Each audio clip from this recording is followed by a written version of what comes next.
Welcome to ஆம்பளை யார் ஆம்பளை. அதாவது most worst part in life is called discrimination. அதுலேயும் இந்த ஆம்பளையாக பிறந்தாங்கன்னு வச்சுக்கோங்களேன், ஒரு விதமான பாகுபாடு அவங்கள சுற்றி இருந்துக்கிட்டே இருக்கும். இந்த ஆம்பளை பொம்பளை அப்படி சொல்லி ஒரு விதமான ஒரு பாகுபாடு இருந்துக்கிட்டே இருக்கும்.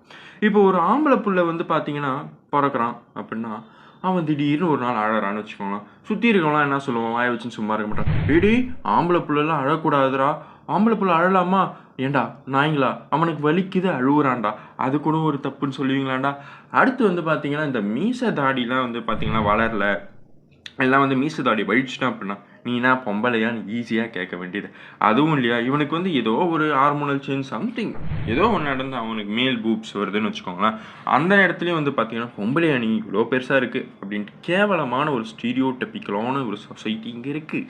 அதேமாதிரி வந்து பார்த்தீங்கன்னா இந்த ஜிம் கிரேஸ் இதை பற்றி பார்த்தீங்கன்னா ஒரு பெரிய ப்ரீஃப் எக்ஸ்ப்ளனேஷன் கொடுக்கும். ஏன்னா வந்து இப்போ வந்து பார்த்தீங்கன்னா இந்த நிறைய இன்ஸ்டாகிராமில் வந்து கட்டாக வச்சு போஸ்ட்டை போட்டுடுறானுங்க. உடனே இங்கே இருக்கவனுங்களுக்கு வந்து பார்த்தீங்கன்னா ஒன்று அவனோட ஃபினான்ஷியல் சுச்சுவேஷன் தெரியணும். ஓகே இட்ஸ் ஓகே, ஏதோ ஒன்று அவனாவது பண்ணி அவன் காசு நம்ம கொஷின் பண்ண முடியாது. பட் ஆனால் வந்து இங்கே 6 பேக்ஸ் வச்சா ஹெல்தி, இல்லைன்னா 6 பேக்ஸ் வச்சா தான் அழகு அப்படின்னக்கூடிய ஒரு மேம்போக்கான ஒரு சொசைட்டி வந்து பார்த்திங்கன்னா உருவாகிட்டு வருது. ஸோ இந்த கட்டாக உடம்பு வைக்கிறது it's not healthy. Actually keeping healthy is good. ஏன்னா இங்கே வந்து பார்த்திங்கன்னா நிறைய influences they are not a naturally வந்து பார்த்திங்கன்னா பாடி பில்டிங் பண்ணுறது கிடையாது. நிறைய பேர் வந்து பார்த்திங்கன்னா ஸ்டெராய்ட்ஸ் யூஸ் பண்ணுறாங்க. நிறைய பேர் வந்து தேவையில்லாத சில விஷயங்கள் செஞ்சு தான் அவங்க உடம்பு வந்து வளர்க்குறாங்க. நேச்சுரலாக இருக்குது அப்படின்னா இட்ஸ் குட். ஜிம் புரியா இட்ஸ் குட். ஹெல்த்தியான டயட் இருக்குது இட்ஸ் குட். எல்லாமே குட். ஆனால் வந்து பார்த்திங்கன்னா இந்த 6 பேக்ஸ் இந்த உடம்பு அப்படி வச்சா தான் இந்த சமுதாயத்தில் மதிப்பாங்க அப்படின்றதுலாம் வந்து பார்த்திங்கன்னா it's a kind of a பைத்தியக்காரத்தனம். அடுத்து வந்து பார்த்திங்கன்னா ஆம்பளை சிங்கம். எப்பா இந்த கான்செப்ட் வந்து பார்த்திங்கன்னா எப்படி சொல்கிறது, ஒரு ஆம்பளையை வந்து சிங்கம்னு சொல்ல வேண்டியது, பொம்பளையை வந்து பார்த்திங்கன்னா மயிலுன்னு சொல்ல வேண்டியது. ஆக்சுவலி வந்து பார்த்திங்கன்னா எந்த ஆம்பளை சிங்கமும் சில பேர் சொல்லுவாங்க இல்லையா, நிறைய வீடியோஸ் பார்த்துருப்போம், நிறைய இடத்துல கேள்விப்பட்டிருப்போம், எந்த ஆம்பளை சிங்கமும் வேட்டைக்கு போகாது, பெண் சிங்கம் போயிட்டு வேட்டைக்கு போயிட்டு வரதை தான் வந்து இது வந்து பகிர்ந்து கொடுக்கும் அப்படின்ட்டு. இருந்தாலும் இந்த பொம்பளையை மயிலுன்னுவாங்க. பீகாக்குக்கும் ஹென்னுக்கும் டிஃப்ரென்ஸ் இருக்குது. பீகாக்கு தான் வந்து பார்த்திங்கன்னா நல்லா தோகையை விரிச்சு ஆடும். ஸோ அது ஆம்பளை. ஸோ எப்படி தான் இப்படி ஒரு சில விஷயங்களை வச்சு சித்தரிக்கிறாங்க அப்படின்னு தெரியல. அடுத்து வந்து பார்த்திங்கன்னா ட்ரெஸ்ஸிங். இந்த ட்ரெஸ்ஸிங்ன்ற விஷயம் வந்து எப்படின்னா, ஒரு பையனுக்கு பிடிச்சிருக்கு அப்படின்னா he can put anything right. அவனுக்கு பிடிச்சிருக்குன்னும் போது அவன் எனிதிங்னா புடவை கட்டிக்க முடியுமா அப்படின்னா தெரியல. மேபி அவனுக்கு பிடிச்சா அவன் கட்டிக்கிட்டோம். ஓகேவா. ட்ரெஸ்ஸிங் ஆம்பளைனா இப்படி தான் ட்ரெஸ் பண்ணணும், பொம்பளைனா இப்படி தான் ட்ரெஸ் பண்ணணும். இது எதுக்குன்ற இதுவும் it's kind of discrimination right. ஏன்னா வந்து ஓகே அதை நார்மல் பண்ண முடியல அப்படின்னாலும் அவனுக்கு பிடிச்சிருக்குன்றதுனால ஒரு நாள் வந்து பார்த்தீங்கன்னா நான் ஒரு பர்சனல் கான்வர்சேஷன் சொல்கிறேன். எனக்கு தெரிஞ்சு ஒரு ஃப்ரெண்டு வந்து ஏதோ ஒரு ஃபங்க்ஷனில் வந்து அவன் அந்த சுடிதார் மாரி ஷவானியை போட்டு வந்து என்னடா சுடிதார் போட்டு வந்து சுற்றுறாங்க. ஸோ எப்படி சொல்கிறது, அந்த ட்ரெஸ்ஸிங்ஸ் இப்படி தான் ஒரு கட்டமைப்பு யார் பண்ணா தெரியலை. இப்படி தான் பண்ணணும் அப்படின்னு யார் சொன்னால் அதுவும் தெரியல. அடுத்து வந்து மேக்கப். இந்த மேக்கப்ன்ற விஷயம் ஃபார் எக்ஸாம்பிள் எனக்கு நடந்த ஒரு இன்சிடென்ட் நான் சொல்கிறேன். சும்மா ஒரு நாள் வந்து பார்த்தீங்கன்னா ஒருத்தவங்களுடைய பேக்கை வந்து சும்மா சர்ச் பண்ணியிருந்தேன். அங்கே டக்குன்னு லிப் பாம் கையில் மாட்டிச்சுன்னு எடுத்தேன். அது ஸ்ட்ராபெரி ஃப்ளேவர், நல்லா ஸ்மெல்லும் இருந்துச்சு. எடுத்து நாக்கில் வச்சு நக்கிட்டேன். ஓகேவா. அதை பார்த்து எல்லாம் சிரித்தாங்க. ஸோ என்னன்னா using lip balm, okay lipstick, இப்போ பசங்க லிப்ஸ்டிக் யூஸ் பண்ணுறாங்க, ஐஷேட் அது இது என்னென்னமோ இருக்கு இல்லையா, அது எல்லாத்தையுமே யூஸ் பண்ணுறாங்க.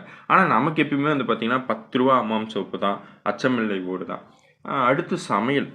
இந்த சமையல் என்ற விஷயம் அப்படின்றது வந்து அதையும் வந்து பார்த்திங்கன்னா ஒரு வகையிலான ஒரு விஷயமா மாற்றிட்டாங்க.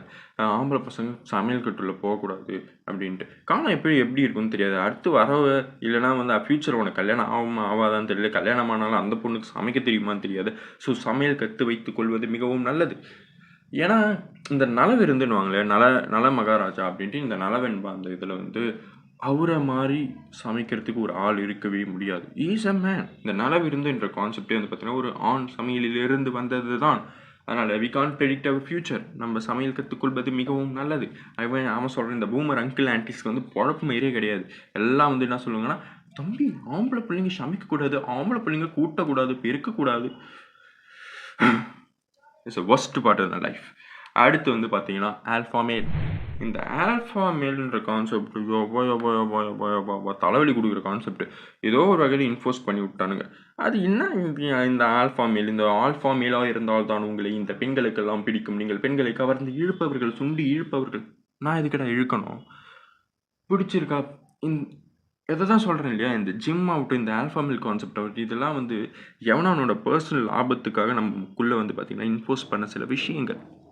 ஓகேவா?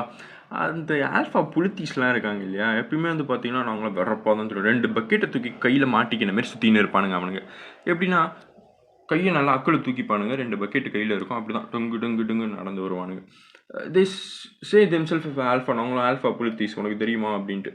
ஓ அப்படியா அப்படின்னு இருக்கும். நாங்களாம் வந்து பணங்காட்டு நெறி என்ற ரேஞ்சுக்கு வந்து பார்த்திங்கன்னா இந்த ஆல்ஃபா மேல்ஸ்லாம் ஒரு செம்ம பில்டப் கொடுப்பானுங்க. ஸோ அந்த அந்த கான்செப்டே வந்து பார்த்திங்கன்னா எனக்கு தெரிஞ்சு வந்து இட்ஸ் அ வர்ஸ்ட் கான்செப்ட் எவர். எதுக்கு இன்னொருத்தவனை நான் எனக்கு கீழே தான் நீங்களாம், இந்தமாரி நான் மனிதர்கள் பேசி நான் கேட்டிருக்கேன். எனக்கு கீழே தான் இவனுங்களாம் அப்படின்ட்டு சொல்லியும் நான் கேட்டிருக்கேன். அடுத்து வந்து பார்த்திங்கன்னா ஒரு பெண் வந்து பார்த்திங்கன்னா அவங்க வந்து ஒரு அச்சீவ் பண்ணிடுறாங்க, ஒரு பெண்மணி அச்சீவ் பண்ணுறாங்க, இல்லைனா ரொம்ப போல்டாக இருக்காங்க அப்படின்னா, ஆம்பளை மாதிரியே நீ எவ்வளோ தைரியமாக இருக்க அப்படின்னு வேண்டியது. அவங்க பொம்பளை தான், நீ பொம்பளை மாதிரியே தைரியமாக இருக்குன்னு சொல்லி நீ ஆம்பளை மாதிரிலாம் தைரியமாக இருக்கான்னா சொல்ல தேவையில்லை. எதுக்கு வந்து அதுலேயும் வந்து ஆம்பளைகள் தான் தைரியமான, ஆம்பளை தான். இங்கே எத்தனையோ ஆண்கள் ஒரு போர்வைக்குள்ளே, ஒரு பெரிய ஒரு போர்வைக்குள்ளே அவங்க மேலே போத்திட்டு மறைமுகமான வாழ்க்கையை தான் வாழ்ந்து கொண்டு இருக்கிறார்கள். இங்கே இருக்க எல்லா ஆம்பளைங்களும் அப்படியே வந்து தைரியமானவர்களா அப்படின்னு கேட்டால் சத்தியமாக இல்லை. எல்லாருமே வந்து எல்லாருமே சொல்ல முடியாது. சில ஆண்கள் ரொம்ப தைரியமானவர்கள், சிலர் வந்து பார்த்திங்கன்னா உள்ள பயத்துச்சு இல்லைங்க. சில பேர் வந்து ஓப்பனாக நான் பயந்தாள் தான் பையன் விட்டுருங்கப்பா அப்படின்னு சொல்லக்கூடிய ஆட்களும் இருக்க தான் செய்கிறார்கள். அதனால் வந்து இந்த ஆண்கள்னாலே தைரியமானவர்கள், ஆம்பளை பிள்ளை அழக்கூடாது, இந்த ஆம்பளை பிள்ளை வந்து சமையல் கட்டுக்குள்ளே போகக்கூடாது, ஆம்பளை உள்ள பெருப்பக்கூடாது, ஆம்பளை உள்ள மேக்கப் போடக்கூடாது, ஆம்பளை பிள்ளை அது பண்ணக்கூடாது, இது பண்ணக்கூடாது, இது பண்ணக்கூடாதுன்ட்டு பெண்களுக்கு எந்த அளவுக்கு ரெஸ்ட்ரிக்ஷன்ஸ் இருக்கோ அதே ரெஸ்ட்ரிக்ஷன் இந்த சைடும் இருக்கிறது. ஆனால் வந்து பார்த்தீங்கன்னா இன்னும், அதாவது இப்போ 21st century we are in 2024, இன்னும் என்னை சுற்றி இருக்கிறவங்க எல்லாருமே வந்து பார்த்தீங்கன்னா அவனுக்கு வந்து 2000க்கு அப்புறம் பிறந்தவங்களாக இருப்பாங்க. அவனுக்கு கூட இன்னும் அந்த மைண்ட் செட் எப்படி இருக்குன்னா, ஒரு கட்டமைப்பு பரிணாம வளர்ச்சி அப்படின்றத நம்ம அடைஞ்சிட்டு போகிறோம். இந்த பரிணாம வளர்ச்சி அப்படின்றது when we are going to the upper worlds, நம்ம மேலே போயிட்டே இருக்கோன்னும் போது திடீர்னு வந்துடுவானுங்க. ஐயோ அது பண்ணக்கூடாது, ஃபேமிலியில் தெரிஞ்சிடும், அது family okay it's good, family it's always good, உன்னோட family it's good, okay fine. அதுவும் இந்த வீட்டுக்கே பெரிய புள்ளியாக இருக்கணும், உங்கள் தொல்லைலாம் தாங்கவே முடியாது. ஐயோ இது எங்கள் வீட்டில் தெரியக்கூடாது, ஐயோ அது எங்கள் வீட்டில் தெரியக்கூடாது. ஆனால் இருக்கிற எல்லா வேலையும் பார்ப்பானுங்க, ஆனால் வீட்டில் தெரிஞ்சிடவே கூடாது அப்படின்னு ஒரு முடிவில் இருப்பானுங்க. ஸோ இது எல்லாமே வந்து பார்த்தீங்கன்னா அவனுக்குள்ளே வந்து எப்படி சொல்கிறது, ஆம்பளை பிள்ளைனா இப்படி தான் இருக்கணும், ஆம்பளை பிள்ளைனா இதான் பண்ணணும், ஆம்பளை பிள்ளைனா இப்படி நெஞ்சு நிமித்தின்னு தான் நடக்கணும். அவனுக்கு கூன் போட்டு நடக்க தோணுச்சுன்னா அவன் கூன் போட்டு நடக்கட்டும். அதில் என்ன தப்பு இருக்குது? எதுக்காக இப்படி வந்து அகெயின் அண்ட் அகெயின் வந்து ஆம்பளையும் இப்படியே ஒரு ஸ்டீரியோடிபிக்கலாகவே க்ரியேட் பண்ணிவிட்டு அவன் அதுலேருந்து ஒரு விஷயம் அவனால் அந்த இனோவேட்டிவே யோசிக்க முடியல. சில வீடுகளில் சொல்லி கொடுத்தே வளர்க்குறாங்க, ஆம்பளைனா இப்படி தான் இருக்கணும், அப்படி தான் இருக்கணும். அவன் வீட்டில் சொல்லி கொடுத்துருக்காங்களாடா அப்படின்னு கேட்பீங்க. சொல்லி கொடுத்தா நான் கேட்க மாட்டேன், பிகாஸ் எனக்கு என் சொந்த புத்தி இருக்குது. அதனால் வந்து நான் வந்து அதெல்லாம் கேட்டுக்க மாட்டேன். ஸோ இந்த நான் இது வரைக்கும் சொன்னதுலேருந்து இன்னொரு கேள்வினா அகெயின் ஆம்பளை யார்? ஏன்னா நான் இன்னும் ஆம்பளை யாருன்னு சொல்லி இதெல்லாம் ஆம்பளைங்களுக்கான இருக்கக்கூடிய அலிகேஷன்ஸ். யார் ஆம்பளை? யோசிச்சு பார்த்தா ஆஸ் பர் த செக்ஸ் அப்படி எடுத்துக்கிட்டோன்னா மேல் ஃபீமேல் 2 செக்ஸ் இருக்குது, 2 ஜெண்டர்ஸ் இருக்குது. அந்த 2 ஜெண்டரில் வந்து மேல் ஆம்பளை, ஃபீமேல் பொம்பளை. Okay fine.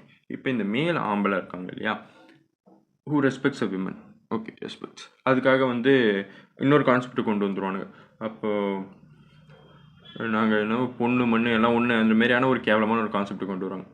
பெண்களை பெண்களாக மட்டும் பார், அவங்கள ஒன்றும் தெய்வம்ன்ற அந்த ஸ்டீரியோடிபிக்கல் திங்கில் எடுத்துன்னு போய் நீ வைக்க வேணாம். நாங்களாம் அவங்கள நீ பாதுகாக்க வேணாம். நீங்கள் எந்த பெண்ணையும் நீ பாதுகாக்கவே வேணாம், எந்த பொண்ணையும் அவங்கள பார்த்துக்க தெரியும்.